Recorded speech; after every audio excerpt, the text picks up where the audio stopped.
کیا میں آپ سے سوال کرتا ہوں، کیا آپ حافظ قرآن ہیں؟ نہیں، میں حافظ نہیں. جی، قرآن کو رٹا نہیں لگایا میں نے. رٹا تو نہیں لگایا لیکن حافظ قرآن ہیں. اب تیسری دفعہ کیا کہوں؟ رٹا اور حفظ ایک ہی ہوتا ہے بھائی. جو شیعوں کا جھنڈا ملتا ہے وہ 3 کونوں والا ہے. اس کی تاریخ تو یہ ہے کہ وہ جو ہوا کرتی تھی وہ لگاتی تھی، تو ادھر آپ کے شیعہ حضرات جو ہمارے پاکستان میں جھنڈا لگاتے ہیں. بکواس نہیں کرو.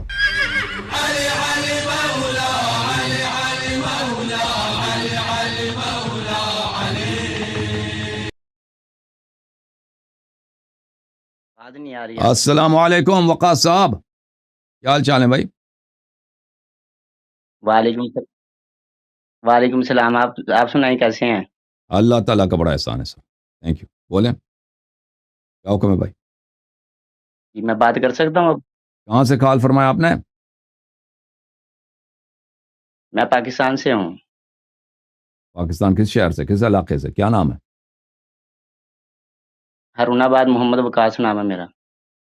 ٹھیک ہے سر، بات کریں جی. کام کیا، مولوی ہیں یا غیر مولوی؟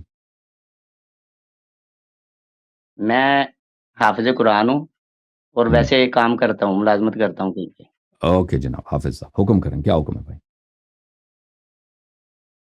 اچھا، پہلی بات تو یہ ہے کہ ہمارے یہاں پہ نا اہل تشیع جتنے بھی ہیں رافضی، ہوں ہوں تو ان میں حافظ قرآن ہوتے ہیں یا نہیں ہوتے؟ کیا میں آپ سے سوال کرتا ہوں، کیا آپ حافظ قرآن ہیں؟ نہیں، میں حافظ نہیں. جی، قرآن کو رٹا نہیں لگایا میں نے. رٹا تو نہیں لگایا لیکن حافظ قرآن ہیں. تو بھائی رٹا جب نہیں لگا، رٹا اسی حفظ کو بھی بولتا ہے نا. میں نے بولا ایک دفعہ حافظ نہیں ہوں، دوسرے دفعہ بولا رٹا نہیں لگایا. اب تیسری دفعہ کیا کہوں؟ رٹا اور حفظ ایک ہی ہوتا ہے بھائی. دیکھیں آپ، مثال کے طور پر آپ دیکھیں ہم آپ کے ساتھ کیسے جڑیں گے آپ جب ہماری اس بات کا صحیح جواب ہی نہیں دیں گے. دیکھیں تو بھائی آپ نے پوچھا میں آپ حافظ ان کی قرآن ہے، میں نے گفتگو کہا سے میں حافظ نہیں ہوں. پھر میں نے آپ کو سمجھیے، میں نے کہا میں نے قرآن کا رٹا نہیں لگایا. پھر میں نے کہا رٹا اور حفظ ایک ہی ہوتا ہے. اب کہتے ہیں کہ مجھے میری جواب نہیں دے رہے. حافظ صاحب، او بھائی نہیں کوئی رٹا. علمی گفتگو ہے، کوئی شیعہ مذہب پہ اعتراض ہے، یا کوئی عائشہ کا دفاع کر سکتے ہو، ابو بکر عمر کا دفاع کر سکتے ہو، کچھ بولو. یہ پہلی بات تو یہ ہے کہ آپ کی ہماری فقہ میں بڑا فرق ہے. ٹھیک ہے، میں صرف اتنا پتہ کرنا چاہ رہا تھا کہ آپ حافظ قرآن ہیں یا نہیں ہیں، یا اہل تشیع میں کوئی حافظ قرآن ہوتا ہے؟ اگر ہے کوئی بہت ہے، تو وہ میرے سامنے بہت لے کے زیادہ. آئیں آپ آرام یوٹیوب سے. میں سرچ کریں شیعہ حافظ قرآن، 5 سال کے بچے، 3 سال کے بچے، 4 یار سال کے بچے، میری بڑے بات چھوٹے، سنیں بہت او زیادہ، بھائی. بہت زیادہ. اوکے. او بھائی میری بات سن. دیکھیں آپ میری بات ہی نہیں سن رہے، آپ اپنے آپ نے بولی سوال جا رہے کیا ہیں. کہ شیعہ میں ایسے تو حافظ گفتگو قرآن نہیں ہوتے نا. یا نہیں ہوتے. میں نے آپ کے سوال کا جواب دیا، کہتے ہیں میری نہیں سن رہے. تو آپ نے کیا جواب دیا؟ بھائی ٹھیک ہے، تھینک یو سر، اللہ آپ کو جزائے خیر. ری پلے کر دیں، سمجھ آ جائے گی. ری پلے کر دو بھائی، اس کو سمجھ ہی نہیں ہے میں نے کیا جواب دیا. السلام علیکم جناب، کیا حال چال ہے بھائی؟ اللہ کا کرم ہے. ٹھیک ہے. اللہ تعالیٰ کا احسان ہے. کہاں سے کال کیا فاروق صاحب؟ میں نے ڈیرہ غازی خان پاکستان سے کال کی ہے. اچھی بات ہے، کیا حکم ہے بھائی؟ اللہ یاری صاحب، میرا ایک ہوں مختصر سا سوال ہے.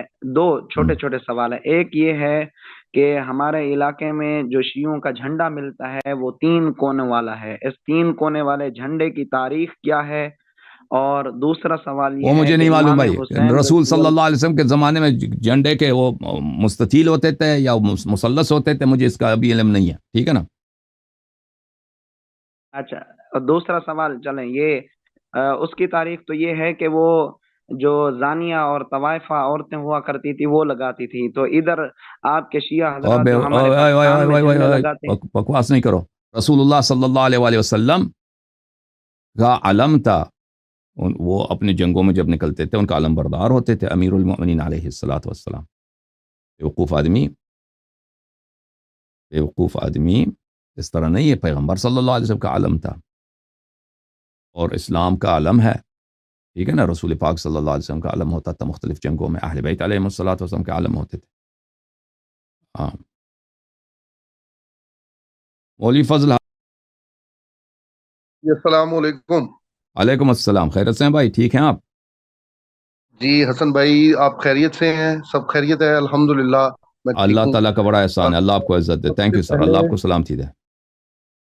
سب سے پہلے آپ کا بہت بہت شکریہ تمام دیکھنے سننے والوں کا، اور تھینک یو سر. خصوصاً بالخصوص امام زمان علیہ الصلوۃ والسلام کے حضور میں بہت شکریہ ادا کرتا ہوں کہ انہوں نے اس پرفتن اور بہت ہی مشکل دور میں، جہاں کے پاکستان اور ہندوستان اور بنگلہ دیش اور تمام مسلمان ممالک کے جو شیعہ حضرات ہیں، اہل تشیع حضرات ہیں، ان کے اس جھمیلے میں اللہ تعالیٰ نے آپ کی شکل میں ہم جیسے سادہ لوگ شیعہ لوگوں کو ایک ایسی منور روشنی عطا فرمائی، جس سے ہم لوگ اپنے آنے والی نسلوں کو بہت ساری چیزیں واضح اور صاف ستھرے طور پہ بیان کر سکتے ہیں، اور انشاءاللہ تعالی و فضل پنجتن پاک ہم لوگ اپنی اولاد کے لیے کچھ نہ کچھ اثاثہ چھوڑ کے جا سکتے ہیں اہل بیت اطہار کے وسیلے سے۔